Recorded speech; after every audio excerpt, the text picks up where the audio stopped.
This is part 2 of our series on values and principles, PHP's values and principles that we built for our company. If you're watching this and you haven't seen the I section, that's the first section, but it's essentially 13 I statements, 13 we statements, and 13 never statements. And just to catch you guys up, we did this over a 3-day period at an offsite retreat with our leadership team, our CEO and founder, Patrick Bet-David, all of our partners. Everybody gave feedback, and we came up with these principles that we could build this company that would outlast and outlive us. And so welcome to part 2 of the series on we. We're going to jump right into the statements. Point number 1, we believe that God has his hand on PHP Agency, our company. And when you say that, obviously that entails that you believe that God, right, exists, that you believe that God cares enough about you, that you believe God has a calling on your life, that you believe God wants to bless you, that you believe God is looking for people today to stand up for values and principles, to go out there and serve the community, to go out there and help, to go win for their families, to go out there and help other people win as well. And so when we sat down as a company, that was a statement that my CEO constantly would say. Pat would always say, hey guys, I just want to let you know God has his hand on this company and we don't want to lose his favor. And we want to be a company that really stands up for good things and right things, honest things, that goes out there and really serves the community, really sells the right product to the right people, that does good things, that writes good business, that puts the mission before commission. See, those values that your faith entail are part of that principle. And a lot of times people want to separate God from everything today. They want to separate it from marriage. They want to separate it from business. They want to separate it from life. I'm a big believer that if you're truly a person of faith, in my example, Christianity, that you have to practice that. You know, recently I'm 37 now. I'm going through the Bible for the first time in my life, and we're currently in Isaiah. And I've never read the Bible to this point, and I remember going to church and the pastor said, it's your job to be able to lead your family based on God's word, but it's impossible for you to do that if you don't know God's word. And I said, man, I really need to improve in this area of my life. I've never committed to reading the book. I'll read all these other books, but I won't read that book. And so I commit to this. And as I start doing that, I start going through challenges as well in my office, dealing with certain people, personalities, and certain issues that we have running a big business. And I was really understanding grace. And what was interesting about that is as I'm developing my faith and I'm learning the concept of grace, I'm truly able to implement that into my business. And so I think it's really important that whatever you say that you are, you believe in, that people know your beliefs by how you act and how you live them out. Point number 2, we do not judge or condemn. We believe in forgiveness and redemption. There's a lot of people who are going to make mistakes in life, and I've made mistakes. And I'm so grateful that I wasn't condemned by my parents, that I wasn't condemned by my leadership, my mentor, that I wasn't condemned by my leaders, by my siblings, by my family, by my wife, that there's this concept of forgiveness, that there's this concept of redemption. You know, that if you do it one time and you truly make a mistake, and it's a genuine, sincere mistake, that you give that person grace, you give forgiveness, that you allow that person to redeem themselves. That doesn't mean that that person can continue to make that mistake, because that's not a mistake anymore. Now that's their character, right? But we believe in forgiveness. We believe in redemption. We believe in that comeback story, that you could be that you can recreate yourself, right? That you could change who you really are. Now, it's hard for people to see that, right? Because it's going to take some time for them to really believe that this is the new version of you, that this is really who you are. But if you stay consistent, that person, you're going to change the narrative, and you're going to change the way that you're viewed, and you're going to change the reputation that you have. And we're huge on that you can rebuild, that you can become a new version of yourself, and that people can change. And there needs to be a spirit, by the way, and a belief system that people can change. And if they feel that way, then they're hopeful to change. And if they don't, then they don't feel like they can be here anymore, and they're going to go somewhere else because you didn't create enough grace or forgiveness or redemption for that person to exist in your organization. Point number 3.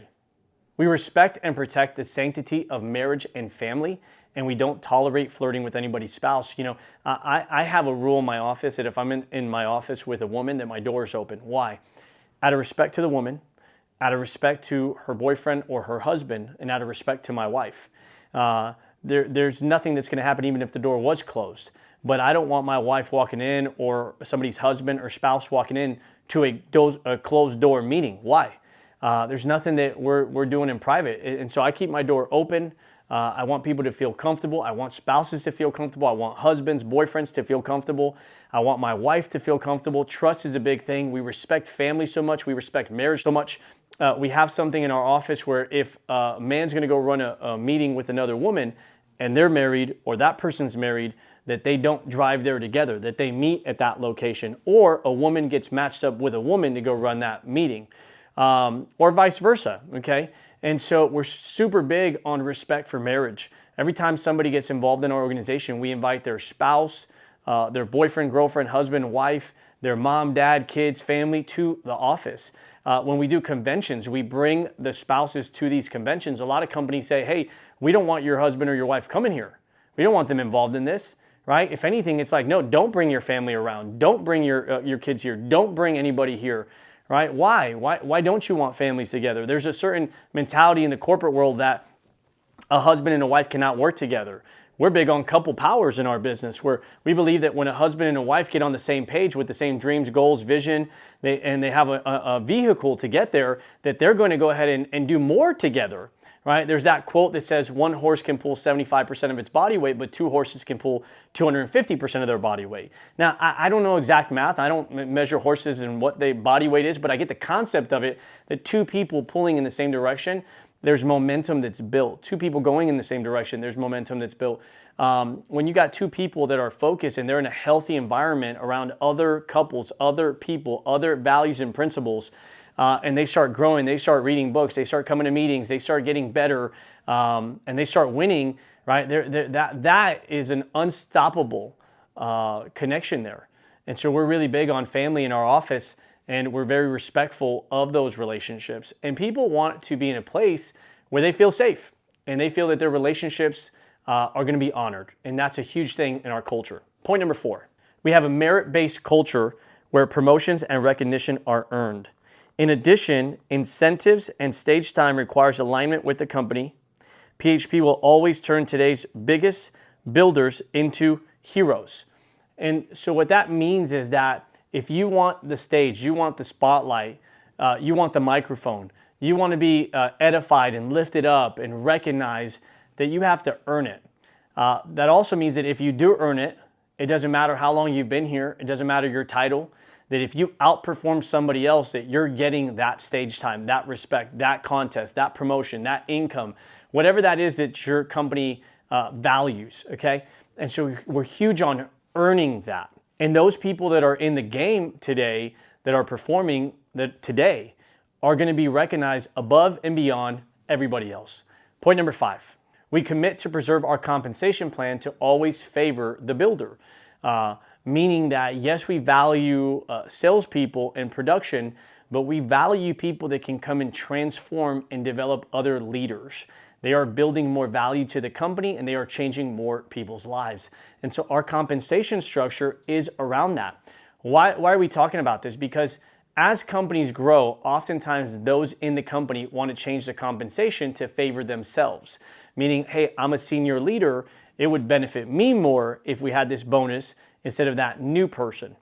Well, the reality, if you want to keep growing the company, the compensation has to be at the bottom of the company, where the newest people that are doing the work and are growing the company are being compensated the most. And so we're big on that as a company. Our compensation structure is at the new broker level versus that board member level. And what does that do? That keeps growing the company. Now, over time, those people are going to say, hey, you know what? I want more for me. But you got to always remember, what's it like for that new person that's brand new, and how do we help them win? And if you can keep that person at the front of mind and your compensation will favor that person, then you're going to keep growing the company. Point number 6, we have certain exchange principles that we uphold. And those are systems that we have internally. So whatever your protocols are, you want to make sure that you're upholding those protocols, that there's no favoritism, right? Well, hey, for you, we're going to do this, but no, you can't do this. Because once you do that, then from there, you lose trust with people. So whatever your systems are, you need to make sure that you hold those systems those protocols in your company, and you don't change them based on who they're going to favor and who they're not. Point number 7, we believe in a competitive call-out culture that is done with facts, class, and mutual respect. We call out numbers, never character publicly. We're big on competition. So that call-out culture, that intense environment, you have to have a system for how you do that. So we'll call out performance, not character. We'll talk about numbers, not people. We never put somebody down, and we're also never disrespectful when we call out numbers. See, sometimes in competition, people can take that a little bit too far. When there's no respect, now it becomes personal, and now you lose the benefit of competition. See, competition is designed for you to do better, for me to do better, for us to bring out our best while we're competing, not for me to put you down. I've met people that when they compete, it's all about putting somebody down. Those are not fun people to compete with, and you're probably not going to maintain those relationships for a long time. I've also met people that they want to compete, and when they win, right, hey, we're number one, proud of the team, give the proper credit, right, recognize number one, but at the same time, they lift up the organization to compete at the next level. Those are typically leaders that people want to be around and other people want to keep competing with. It's never personal, it's business, and it's done with respect. If you can do that and you can have that competitive call-out culture, man, I beat you to the office. Hey, last week I did more than you in this area. Hey, this is the 4th week I beat you on your numbers. I just want you to know this, man. I'm going to own you next week. You know, that mentality, that fun, that show, you know, that, man, when people start going at it, no, let me tell you, let me tell you. Everybody's watching that and you're like, man, are they going to fight? And it's, you know, then it's confusing because right after that you see them laughing and pounding it together. There's that brotherly, sisterly competition internally. And there's this quote that we like to say, be a happy warrior. I've met angry warriors that nobody likes to compete with those people, and I've met happy warriors that everybody wants to compete with. And at the same time, when they beat you, you know, they know, you feel it, right? But then it's like, dude, let's go at it again. Let's go. I know you're better than that. And those people will also help their teammates to say, hey, I want you to win. You got an amazing leader. So it's so confusing because you beat that person, but you're building them up in front of their organization, right? That's the kind of culture that is united competition. And if you got that and it's internal, you don't got to worry about external factors. You're going to beat everybody if you're competitive like that internally. Point number 8, we create a fun and welcoming environment of teamwork where we encourage praise and recognize achievements. See, people want to go to an environment, guys, where they're winning. So if you have an environment that's constantly recognizing people, encouraging people, praising people, uplifting people, everybody wants to be a part of that environment. Everybody wants to be a part where they come and they're seeing people win and be recognized for their wins. See, the people will die for recognition. You know, when you look at what people truly value, it's what people say about them and how somebody says, man, let me tell you who this person is. Or, hey, great job, you were number one in this area. Or, hey, man, you're so consistent. This is one of the most consistent human beings I've ever met. Man, your dad, your husband, your wife, your mom, man, your kid, let me tell you who they are, right? They're a freaking winner. Let me tell you what they've done. Let me tell you how far. Let me show you their numbers. Let me tell you why you're working with the best. Man, let me tell you who you are. Man, God made you. You're going to change this world. Your certain personality, your certain talent, your certain discipline, your certain commitment to personal development. Man, the way that you connect with people, man, how you encourage people. See, when you're in that environment and you're constantly uplifting people, you're moving an organization upward. And most people don't have an environment that's positive like that. Outside of church, most people don't have that environment. So if you could do that in the business world, at your office, on your team, in every meeting, in every call, man, people feel good, and those that feel good, do good. Point number 9, we execute the initiatives put in place by the Field Advisory Board, who are the leaders of the field. In our company, we have a certain qualification that if you meet this requirement, and it's not easy, there's only 3 people currently in a company that's licensed over 40,000 people to be part of this Field Advisory Board. So they're people, partners of mine, that are agents that have learned this, done from the very bottom, right, to the very top, that know what it takes, are still doing it, are still setting a great example, that get together once a month, twice a month, calls in person, and make decisions and study the numbers, study the trends. What does a company need? And outside of the CEO and founder, this is the leadership team that also advises and gives feedback and our opinions, right, when we're making company decisions. And so you should have a leadership team in your company that is the highest leadership team in the company, where to get in there is not easy, and you have to continue to perform to stay in there.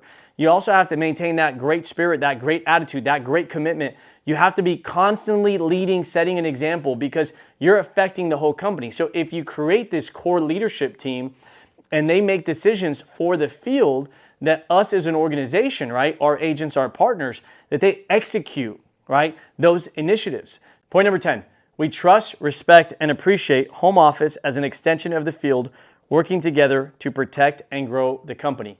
In our company, there are salespeople and entrepreneurs, and then there are certain employees that work at headquarters.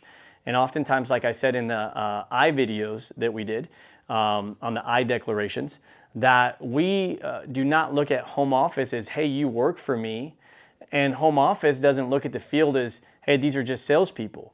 We're connected to understand that, hey, we're going out there. Home office knows field is king. We're going out there, we're working hard, and we're serving clients, and we're working Saturday nights and Sundays and sometimes 12-hour days, 16-hour days, that, you know, if we don't go out there and we don't have a family, that we can't take care of our own financial expenses and feed our family. So they understand that, hey, these guys, these agents that are in the field, man, they're doing this, and it's life and death, and this is how they provide for the people that they love, and, you know, they're leading their teams, and they need the right support. So they look at the field as an extension, as part of the family, part of the agency. And us as field, we look at the home office as family, as support. It's not a, hey, you're an employee there, you have to do what I do. It's, hey, thank you so much for doing this. I just want you to know that your impact on getting that application process, getting that agent license, that changes their life, that changes my life. And so there's a level of gratitude for the field and home office in between the two organizations. And that's where there's a lot of issues in the corporate structure, where home office and field, they haven't created a culture that these two are one. And so there's a lack of respect for the work that's being done, and a lack of understanding and appreciation. And there's a lack of gratitude for the support and the service that's being done on the back end. So it's super important to make sure that your field and your home office are united.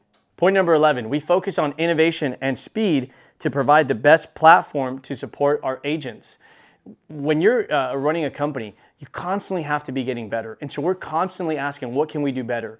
Right now it's, you know, AI, and how do we incorporate that? And hey, what softwares can we do? And hey, who can we bring to the home office to expedite this and make these systems better? And hey, how do we reduce the number of days it takes to process this? How do we get people licensed faster? Hey, how do we increase pay? How do we speed that up? You know, hey, how do we eliminate mistakes? And so we're constantly looking for ways that we can improve to be able to move faster, whether that's technology, whether that's leadership, whatever that may be. We want to create an environment as a company that we are constantly supporting the agents to give them the best opportunity in the marketplace.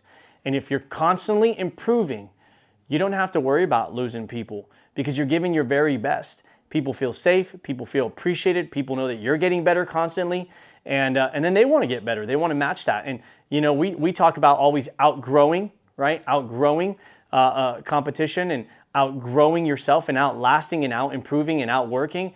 And that's a culture that we as a leadership team, we as a home office, we as a field leadership team, that we want to live by. And people see that, and there's such a level of gratitude when you're constantly getting better. Point number 12, we conduct due diligence, process issues, and resolve conflicts with urgency. When you're building a large organization, there's going to be conflict. It's not if, it's when, and it's how fast you resolve it. We constantly teach on how to manage conflict, how to have crucial conversations. There was a 8 or 9 part series that I did on conflict, on resolving conflict, how to deal with it, diffusing, unifying, gluing, mistakes that people make when they're dealing with conflict. So if you haven't seen it, check that out. But we want to address issues fast. If there's an issue, we want to fix it right now. And a lack of communication, negativity exists. When a problem doesn't get dealt with, it gets bigger.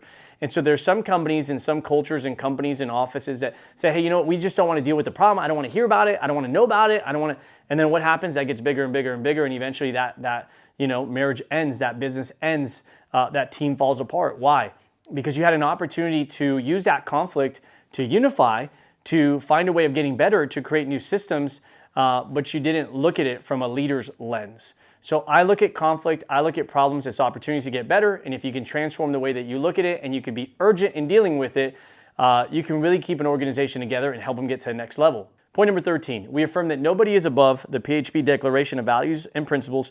We will fight against both internal and external enemies, and we believe in the strength of numbers of PHP. What that means, it doesn't matter your title, your income, it doesn't matter your position, it doesn't matter how long you've been there. You're never better than anybody. You're never above the rules. You're never bigger than the entire environment. I tell my guys all the time, you are not more important than anybody, and you're not more important than the whole. Sometimes people will forget that. And I've been here X number, I make X amount of money. Look at who I am. You're never above guidelines. You're never above principles. You're never above the values that we have as a company. And that holds everybody accountable, that regardless of your income or your title or your position or your experience, that you have to lead if you want to give those things value. So I hope you got some value from the We's. Again, this was us creating a values and principles, and there was 13 I statements, 13 we statements, 13 never. If you haven't seen never, that's the next series. If you haven't seen the I's, you can go back and watch that. They're all independent. But the whole concept of this was to create a values and principles for your organization, your family, your business, your team, and to do this with your group where everybody buys in, and then you hold each other accountable to this so that you can get to all your goals and your dreams. Hope you got some value. Comment below what your biggest takeaway was.